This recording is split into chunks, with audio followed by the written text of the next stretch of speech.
Baik, bismillahirrahmanirrahim. Assalamualaikum warahmatullahi wabarakatuh. Perkenalkan, nama saya Sumiati, saya dari kelas A. Di sini saya akan menjelaskan tentang tugas final saya yang berkaitan dengan sejarah peradaban Islam, yaitu kisah para tokoh Muslim yang menjadi panutan.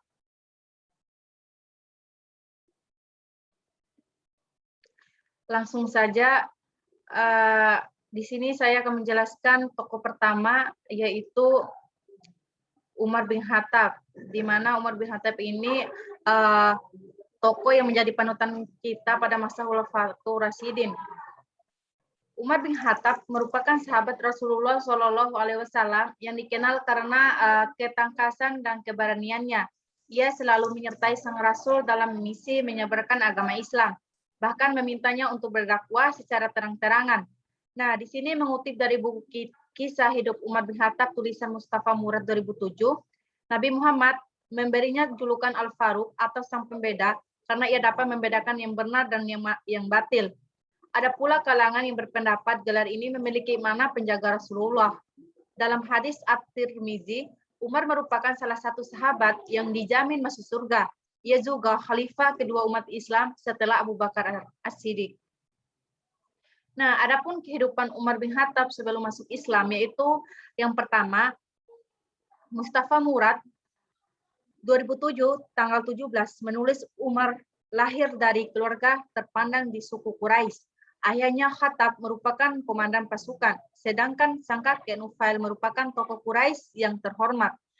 Sang ayah pun menurunkan kemampuan berburu, administrasi, menunggang kuda, berlatih pedang, tombak, dan pedang, hingga baca tulis kepada Umar. Ini menjadikan Umar sebagai sosok yang cerdas dan tangkas, kebanggaan kaum Quraisy. Meski demikian, Rasulullah berdoa agar Umar terbuka dan menerima Islam. Beliau menganggap Umar merupakan sosok yang dapat membantu jalannya dakwah Islam dengan pengetahuan dan keahlian yang dimilikinya. Adapun tokoh kedua, yaitu tokoh Islam yang menjadikan panutanku pada masa dinasti Umayyah, yaitu Abu Hurairah dalam bidang ilmu hadis. Abu Hurairah dilahirkan pada tahun 19 sebelum Hijriah. Nama beliau sebelum memeluk Islam tidaklah diketahui dengan jelas, tetapi pendapat yang masyhur adalah Abu Sisam, sedangkan nama Islamnya yaitu Abdurrahman. Beliau berasal dari kabilah Al-Dusi di Yaman. Beliau memeluk Islam pada tahun ke-7 Hijriah ketika Rasulullah berangkat menuju Khaybar. Ketika itu, ibunya belum menerima Islam, bahkan menghina Rasulullah. Abu Hurairah menemui Rasulullah dan meminta beliau berdoa agar ibunya masuk Islam. Nah, kemudian hari, Abu Hurairah kembali menemui ibunya, lalu mengajaknya masuk Islam. Ternyata ibunya telah berubah pikiran dan bersedia masuk Islam. Setelah pulang dari perang Khaybar, Rasulullah Shallallahu Alaihi Wasallam ingin memperluas Masjid Nabawi ke arah barat dengan menambah ruang sebanyak 3 tiang lagi. Nah, ketika Rasulullah mengangkat batu untuk pondas tiang, Abu Hurairah langsung meminta agar beliau menyerahkan batu tersebut. Tetapi Rasulullah menolak dan berkata, tiada kehidupan sebenarnya melainkan kehidupan akhirat. Di situ Abu Hurairah sangat mencintai Rasulullah, sehingga siapapun yang Rasulullah cinta, maka ia pun ikut mencintainya. Misalnya, Abu Hurairah suka mencium Hasan dan Husain, karena beliau melihat Rasulullah suka mencium kedua cucunya. Beliau diberi gelar dengan nama Abu Hurairah, karena kegemarannya bermain dengan anak kucing. Diceritakan pada suatu hari, ketika Abu Hurairah bertemu Rasulullah, beliau bertanya pada Abu Hurairah tentang apa yang ada di dalam lengan bajunya. Lalu Abu Hurairah memperlihatkan bahwa di dalam lengan bajunya itu terdapat seekor anak kucing. Selain itu, beliau diberi gelar oleh Rasulullah dengan nama Abu Hurairah. Nah, di semenjak itulah beliau lebih suka dipanggil dengan nama gelar tersebut. Kisah Abu Hurairah menjaga gudang zakat. Nah, di sini Abu Hurairah pernah diberi tugas oleh Rasulullah Shallallahu Alaihi Wasallam untuk menjaga gudang hasil zakat. Nah, pada suatu malam Abu Hurairah melihat seseorang mengendap-endap akan mencuri. Lalu disitulah ditangkapnya oleh Abu Hurairah. Orang itu pun akan dibawanya kepada Rasulullah. Tetapi pencuri itu merayu meminta dikasihani, seraya menyatakan bahwa dia mencuri untuk memberi makan keluarganya yang sedang kelaparan. Abu Hurairah merasa kasihan lalu melepas pencuri itu dengan syarat orang itu tidak mengulangi perbuatannya lagi. Nah, kemudian keesokan harinya peristiwa tersebut dilaporkan kepada Rasulullah dan beliau pun tersenyum lalu menyatakan bahwa pencuri itu pasti akan kembali. Dan ternyata keesokan malamnya pencuri itu datang lagi. Sekali lagi Abu Hurairah menangkap pencuri itu lalu ingin diserahkan kepada Rasulullah. Nah, sekali lagi pencuri tersebut merayu sehingga Abu Hurairah merasa kasihan lalu melepaskannya sekali lagi. Keesokan harinya beliau melaporkan kejadian tersebut kepada Rasulullah dan Rasulullah pun mengulangi sabdanya bahwa pencuri itu pasti kembali. Keesokan malamnya pencuri tersebut tertangkap lagi dan merayu agar dibebaskan sekali lagi. Ketika Abu Hurairah tidak mau membebaskan pencuri tersebut, menyatakan bahwa jika seorang membaca ayat kursi sebelum tidur, syaitan tidak mengganggunya. Abu Hurairah merasa tersentuh dengan perkataan pencuri itu, lalu melepaskannya. Dan kemudian keesokan harinya lagi, beliau menceritakan peristiwa tersebut kepada Rasulullah. Dan beliau bersabda, pencuri yang ditemuinya itu adalah pembohong besar. Tetapi apa yang diajarkannya kepada Abu Hurairah itu adalah suatu perkara yang benar. Sebenarnya pencuri tersebut adalah setan yang dilaknat. 3. Tokoh Islam yang menjadi panutanku pada masa dinasti Abbasiyah yaitu Al-Khawarizmi atau penemu algoritma dan aljabar. Nah, di sini saya menjelaskan Al-Warizmi adalah memiliki nama lengkap Muhammad Ibnu Musa Al-Warizmi, sedangkan di negara-negara barat Al-Warizmi dikenal dengan sebutan algoritmi, Al-Khawarizmi, dan sebutan dengan ejaan yang lainnya. Al-Warizmi ini lahir sekitar tahun 780 Masehi di Al-Wariz. Jika sekarang tempat kelahirnya dikenal dengan kota Khiva di Uzbekistan, keluarga beliau merupakan keturunan Persia yang telah menetap di Khawarizm. Namun dari beberapa catatan sejarah diketahui bahwa beliau ketika kecil pindah bersama keluarganya ke selatan kota Baghdad.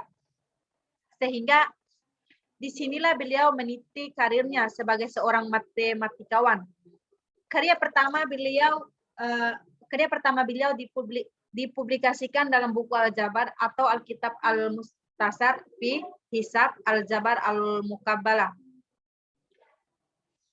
Buku tersebut merupakan buku pertama yang menjelaskan solusi sistematik dari linear dan notasi kuadrat.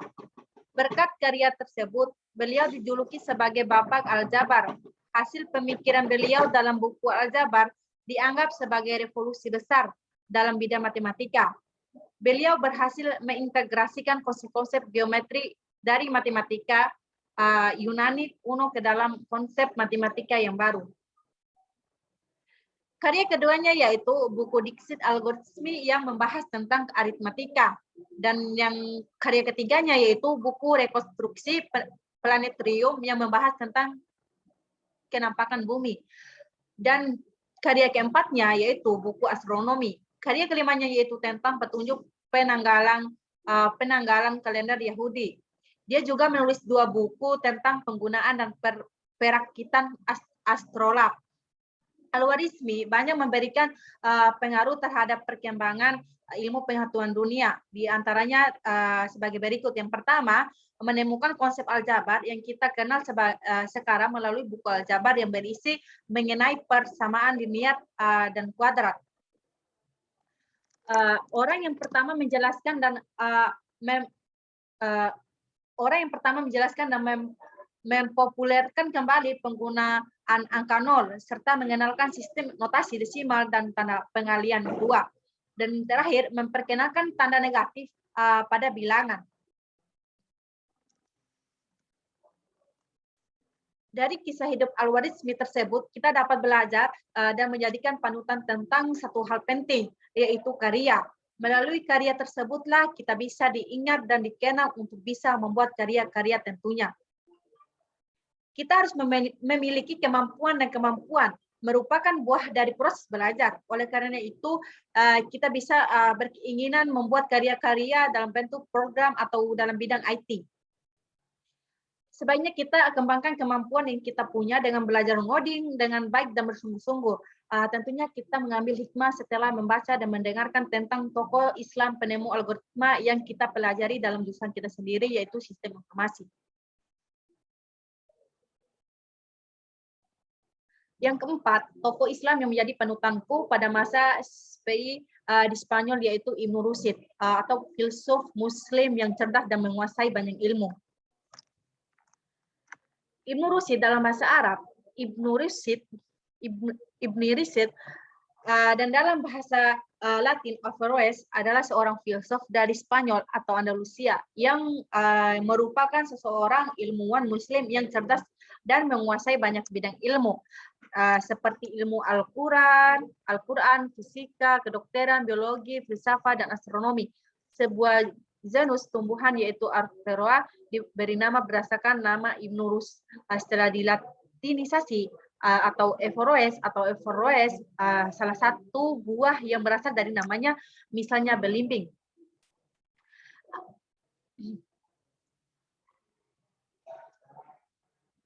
Nah, adapun karya-karya Ibnu Rushd meliputi bidang filsafat, kedokteran, fikih dalam bentuk karangan, ulasan, esai, dan sume. Hampir semua karya-karya Ibnu Rushd diterjemahkan ke dalam bahasa Latin dan Ibrani atau Yahudi, sehingga kemungkinan besar karya aslinya sudah tidak ada. Yang kedua, filsafat Ibnu Rushd ada dua, yaitu filsafat Ibnu Rushd seperti yang dipahami oleh orang Eropa pada abad pertengahan, dan filsafat Ibnu Rushd tentang akidah dan sikap keberagamaannya. Di sela-sela kesibukannya sebagai seorang dokter dan hakim agung, Ibnu Rushd menyempatkan diri menulis yang menghasilkan lebih dari 20 buku kedokteran.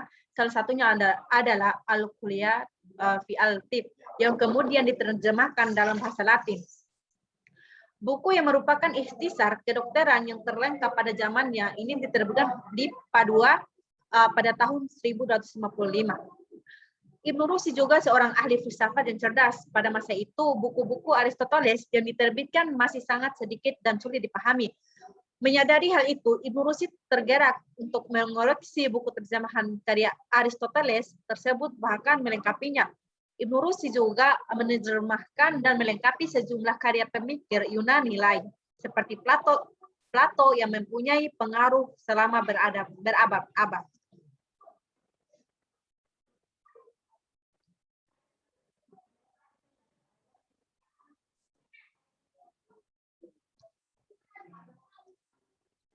Yang kelima, tokoh Islam yang menjadi panutan pada masa dinasti Fatimiyah, yaitu Ibnu Khaldun atau sejarawan Muslim peletak dasar ilmu sosial dunia. Ibnu Khaldun adalah seorang historiografi dan sejarawan Muslim Arab abad ke-14. Dia dianggap sebagai salah satu bapak ilmu sosiologi atau historiografi dan ekonomi modern. Meskipun dia telah hidup berabad-abad yang lalu, hidupnya didokumentasikan dengan baik. Kondisinya berbeda dengan kebanyakan orang sezamannya yang tidak memiliki banyak informasi yang dapat dipercaya. Dia lahir dari keluarga kelas atau Andalusia, keturunan Arab. Ibnu Khaldun menerima pendidikan dari beberapa guru terbaik di kotanya. Ia dipandang memiliki kecerdasan pendidikan dari beberapa guru dan dia memiliki rasa keingintahuan yang tinggi. Bekal pendidikan itu membantunya menjadi seorang intelektual dengan minat mendalam dalam masa politik dan sosial. Meskipun dilahirkan dalam keluarga kaya dan berpangkat tinggi, kehidupan mudanya penuh dengan kesulitan. Orang tuanya meninggal saat dia masih remaja, sehingga membuatnya berjuang untuk membangun diri dalam karir. Nah, setelah memulai karir politik di usia muda, dia berpartisipasi dalam pemberontakan yang mengharuskannya masuk bui. Setelah dibebaskan dalam kekecewaan, dia menempa diri menjadi seorang sarjana. Adapun karir-karir politik, politiknya, yaitu yang pertama itu karir dari nenek moyangnya. Dia pernah memegang posisi politik. Dia pun memasuki profesi yang sama. Suatu ketika Ibnu Tafrakin, penguasa Tunis, memanggilnya menjadi pembawa segel Sultan Abu Ishaq yang ditawan. Nah, pengalaman ini membuat dia tersebut mendapat kesempatan untuk merasakan proses internal politik istana. Nah, di beberapa tahun kemudian pada tahun 1352, Sultan Konstantin Abu Ziyad menerobos ke Tunis dan menangkapnya. Ibnu Khaldun diliputi rasa kecewa dengan pekerjaan sejak itu. Nah, dia pun memutuskan menemani gurunya Abili ke Fes. Di Fes, dia ditunjuk sebagai penulis proklamasi kerajaan di bawah administrasi Sultan Marinid Inan Faris. Namun dia dituduh licik terhadap majikannya pada tahun 1357 dan jatuhi hukuman 22 bulan penjara.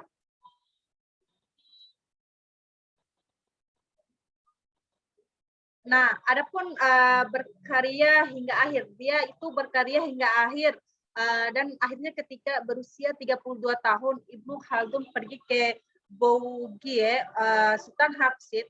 Bougie ini Abu Abdallah sudah mengenal Khaldun, menerimanya dengan hangat. Dia menerimanya dengan hangat dan menjadikannya Perdana Menteri.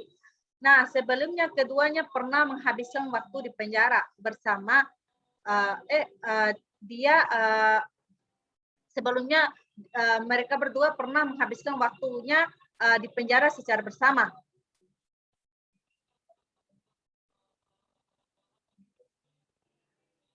Abu Abdullah wafat pada tahun 1366 dan Ibnu Khaldun bersekutu dengan Sultan Tlemcen.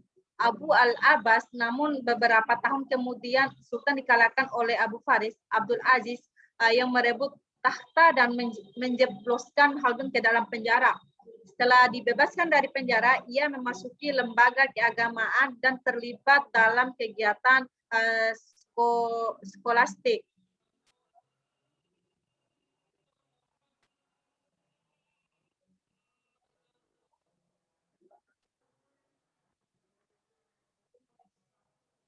Berhenti weh.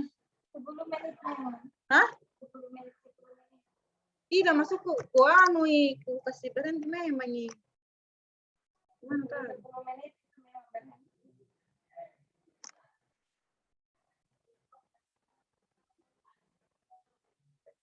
Gimana tadi kah?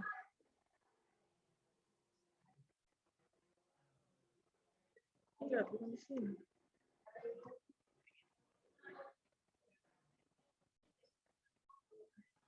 Oh.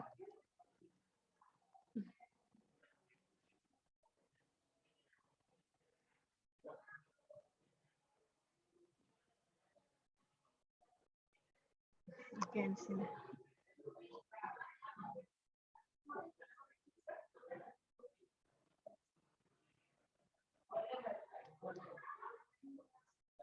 Nah, Ibnu Khaldun dia menikah di usia muda dan memiliki anak. Namun ada terjadi tragedi yang mengerikan berulang ketika pada tahun 1384 sebuah kapal yang membawa istri dan anak-anaknya tenggelam di lepas pantai Alexandra. Selama tahun-tahun terakhirnya dia lebih fokus pada menulis dan tidak banyak berpartisipasi dalam kegiatan politik. Nah, 6. ada tokoh Islam yang menjadi panutan pada masa dinasti Murabitun, yaitu Al-Idris atau penemu geografi. Al-Idris adalah seseorang geograf atau kartograf atau aventurir dan cendekiawan sejati. Al-Idris dikenal baik di dunia barat sebagai seorang geografi yang membuat globe atau bola di dunia atau bola dunia dari perak seberat 400 kg untuk Raja Roger II dari Sisilia. Beberapa cendekiawan memandangnya sebagai geografi dan kartograf besar pada Abu Abdullah Muhammad ibnu Abdullah ibnu Idris As-Sarif dilahirkan pada tahun 1099 di Ceuta, Spanyol. Dia juga dikenal dengan nama pendeknya Al-Sarif Al-Idris Al-Qurtubi. Al-Idris belajar di Cordoba. Seperti geograf Muslim pada umumnya, dia berpetualang di banyak tempat, termasuk Eropa, untuk mengumpulkan data geografis. Geograf Muslim pada masanya telah dapat membuat pengukuran yang akurat dari permukaan bumi dan beberapa peta-peta belahan dunia yang kini digunakan. Al-Idris mengambungkan pengetahuan yang sudah ada pada penemuan-penemuannya. Hal tersebut digunakan untuk pengetahuan komprehensif dari semua bagian-bagian dunia yang dikenal. Dia menjadi terkenal dan mulai berpendapat perhatian navigator-navigator laut Eropa dan perencanaan militer. Nah, adapun kepopuleran dalam kemampuan Al-Idris akhirnya membawa perhatian Roger II, Norma Raja Sisilia, yang mengundangnya untuk memproduksi dan memutakhirkan peta dunia. Hal ini dapat diartikan bahwa Sisilia pernah di bawah pemerintahan Muslim sebelum Raja Roger.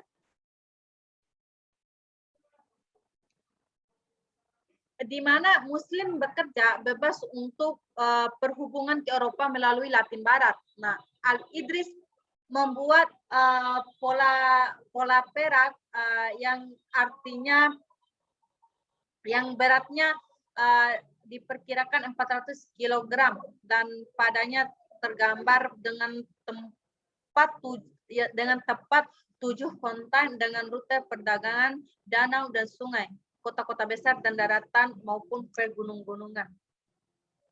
Al-Idris juga membuat sumbangan besar pada ilmu pengobatan tumbuh-tumbuhan dan menulis beberapa buku. Yang paling terkenal diantaranya adalah berjudul Kitab Al-Jami li Sifat Al-Nabatat. Dia mengulas dan menggabungkan semua literatur dari topik botani dengan penekanan pada pengobatan tumbuh-tumbuhan. Dia mengelompokkan nama-nama obat-obatan tersebut dalam beberapa bahasa, termasuk Berber, Syria, Persia, Hindi, Yunani, dan Latin. Idris juga menulis zoologi dan fauna. Al-Idris meninggal sekitar tahun 1116. Nah, yang ketujuh itu tokoh Islam yang menjadi panutan pada masa dinasti Muwahhidun, yaitu Ibnu Tufail atau penemu falsafah. Nah, di sini Ibnu Tufail yang lahir pada tahun 1106 Masehi di Asia, Granada, lebih dikenal sebagai ahli hukum, perubatan, dan ahli politik yang handal. Semasa pemerintahan Al-Mu'min bin Ibnu Ali, Ibnu Tufail atau nama asalnya Abu Bakar Muhammad Ibnu Abdul Malik Ibnu Muhammadin Ibnu Muhammad Ibnu Tufail Al-Kisi pernah dilantik sebagai pembantu gubernur wilayah Sabta dan Tonja di Maghribi. Beliau juga pernah menjadi dokter pribadi kepada pemerintah Al-Muwahhidus Abu Yakub Yusuf selepas bersarah. Tempatnya digantikan oleh anak muridnya yaitu Ibnu Rusyid. Semasa hayatnya, Ibnu Tufail pernah dilantik sebagai menteri dan merupakan ahli politik yang dihormati oleh pihak pemerintah. Nah, Selain itu, beliau juga melibatkan dirinya dalam bidang pendidikan, pengadilan, dan penulisan. Walaupun Ibnu Tufail dikatakan telah menulis banyak buku, tetapi hanya sebuah sahaja kitab yang diwariskan kepada generasi umat Islam hari ini.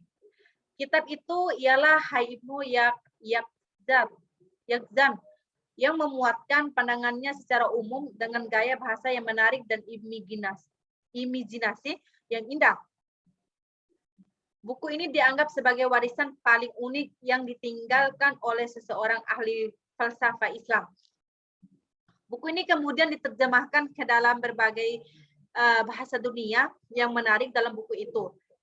Ibnu Tufail berusaha menerangkan bagaimana manusia mempunyai potensi untuk mengenali Allah, katanya. Semua ini dapat dilakukan dengan membuat penelitian terhadap alam sekitar dan sekelilingnya. Menerusi buku itu, Ibnu Tufail coba merangkas satu sistem falsafah berdasarkan perkembangan pemikiran yang ada pada diri manusia. Nah, beliau berusaha mengungkapkan persoalan serta hubungan antara manusia, akal, dan Tuhan. Untuk itu, beliau telah menggunakan watak Hai bin Yaqzan yang hidup di sebuah pulau di Khawatulistiwa sebagai gambaran percampuran 4 unsur penting dalam kehidupan, yaitu panas, sejuk, air, dan basah dengan tanah. Watak itu hidup terpencil dan dapat mempertahankan kelangsungan hidupnya dengan pimpinan akal dan bantuan panca indera. Langkah Ibnu Tufail menggunakan analog watak tersebut dalam bukunya dianggap sebagai suatu watak itu tidak sebagai suatu perkara yang luar biasa dalam penulisan karya yang berbentuk falsafah. Watak itu tidak pernah mengenali kedua ibu bapaknya, tetapi alam telah memberinya seekor kijang yang menyusu dan memberinya makan. Setelah dewasa, dia mengarahkan pandangannya terhadap perkara yang ada di sekelilingnya. Di sini dia mulai membahaskan tentang kejadian dan rahasia perubahan yang berlaku di sekelilingnya. Pada anggapannya, dia sebalik alamnya terdapat sebab-sebab yang tersembunyi yang mentadbir dan membentuknya.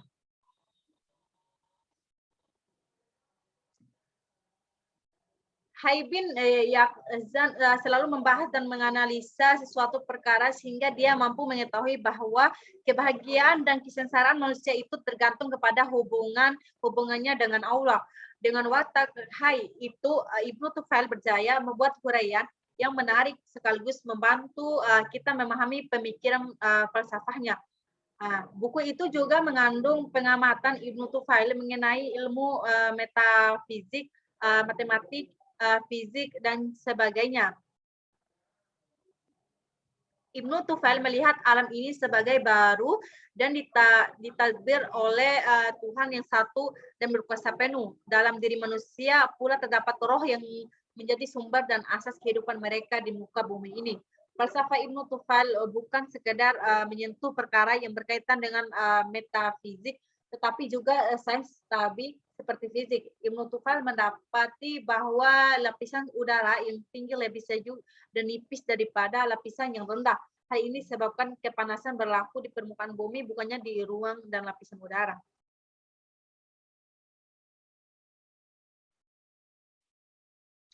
Nah, yang terakhir, tokoh Islam yang handal pada masa Perang Salib, yaitu Sultan Salahuddin Al-Ayyubi. Dia dikenal sebagai raja, panglima perang yang jago strategi, pemimpin umat, dan sekaligus sosok yang santun dan penuh toleransi. Banyak manuskrip yang mencatat Saladin sang Raja Mesir atau Saladin King of Egypt sebagai simbol kekuasaan Eropa. Namanya tidak bisa dilepas dari sejarah Perang Salib yang membawa kejayaan Islam, namun tanpa menindas kaum Kristiani. Sultan Saladin lahir dengan nama Salahuddin Yusuf Ibnu Ayyub di Tikrit dekat Sungai Tigris dari sebuah keluarga Kurdi. Ia dikirim sebagai Damaskus, Suriah untuk menimba ilmu. Selama 10 tahun ia berguru pada Nur ad-Din atau Nureddin. Setelah berguru ilmu militer pada pamannya, seorang negarawan Seljuk dan pimpinan pasukan Sirko, ia dikirim ke Mesir untuk menghadang perlawanan Khalifah Fatimiyah tahun 1160. Adapun terlibat dalam Perang Salib dalam dua kesempatan tahun 1171 dan 1173. Saladin diinvasi kerajaan Kristen Yerusalem. Nur ad-Din saat ini berniat membahas serangan, namun Saladin berpendapat bahwa mereka harus kuat terlebih dulu. Nah, namun ia menjadi penguasa yang bersahaja. Sedapatnya ia selalu menghindari pertumpahan darah, apalagi darah warga sipil. Saat menaklukkan Aleppo 22 Mei 1176, nyawanya nyaris melayang karena usaha pembunuhan. Ia melakukan konsolidasi di Suriah sambil sebisa mungkin menjaga agar jangan sampai tumpah perang dengan pasukan salib sebesar apapun provokasi dari pasukan salib. Misalnya, ia masih belum bereaksi saat Rainal of Satilon mengusir aktivitas perdagangan dan perjalanan ibadah haji di Laut Merah. Wilayah yang menurut Saladin harus selalu menjadi wilayah bebas. Puncaknya adalah saat penyerangan terhadap rombongan karavan jamaah haji tahun 1185. Saladin meradang. Juli 1187, Saladin menyerang kerajaan Yerusalem dan terlibat dalam pertempuran Hattin. Ia berhasil mengeksekusi Rainal dan rajanya.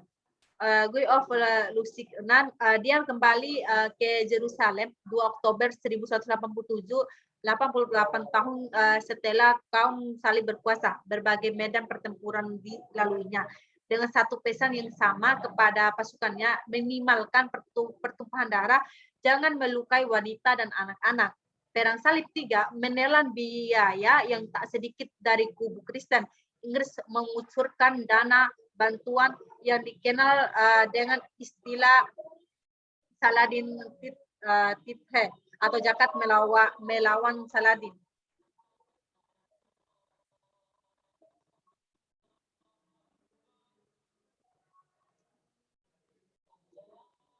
Dalam satu pertempuran, ia berhadapan dengan King Richard I dari Inggris. Dia Inggris di medan perang Arsof tahun 1191.